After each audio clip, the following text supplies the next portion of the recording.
ସାଙ୍ଗମାନେ ନମସ୍କାର, କେମିତି ଅଛନ୍ତି? ଆଶା ସମସ୍ତେ ଭଲରେ ଥିବେ। ମୁଁ ଭକ୍ତି।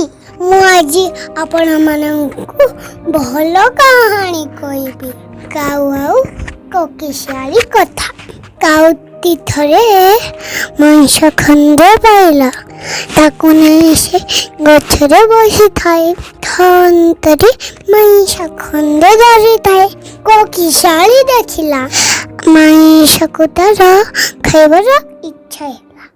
ମତେ ଦେବୁ କି ମାଂସ ଟିକେ ବୋଲି କାଉକୁ ମାଗିଲା। କାଉ ଥଣ୍ଟରେ ମାଂସ ଧରିଥାଏ। ମୁଣ୍ଡ ହେଲେ ମନା କଲା।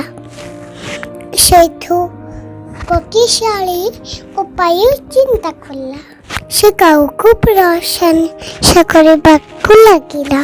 କାଉ, ତୁ କେତେ ସୁନ୍ଦର ଗୀତ ଗାଉ, ମତେ ଟିକେ ଗୀତ ଗାଇ ଶୁଣେନ୍ତେ। କାଉ ଖୁସି ହେଇଗଲା ଆଉ କା କା କରିବାର ଲାଗିଲା। ଯେମିତି ତାର ଥଣ୍ଟ ଖୋଳିଲା ମାଂସ ତ ତଳେ ପଡ଼ିଗଲା। କୋକିଶିଆଳି ମାଂସ ଧରି ଫେଲା।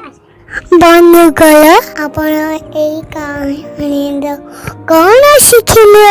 କିଏ ପ୍ରଶଂସା କଲେ ବେଶୀ ଖୁସି ହେବ ନାହିଁ? ମୋ କାହାଣୀ ଆପଣମାନଙ୍କୁ କେମିତି ଲାଗିଲା କମେଣ୍ଟରେ ଲେଖି ଜଣେଇବେ। ଆଉ ମୋର ୟୁଟ୍ୟୁବ୍ ଚ୍ୟାନେଲକୁ ସବସ୍କ୍ରାଇବ୍ କରିବେ। ମୁଁ ବହୁତ ଖୁସି ହେବି। ଆପଣମାନଙ୍କ ପାଇଁ ନୂଆ ନୂଆ କାହାଣୀ ନେଇ ଆସିବି। ବାଏ।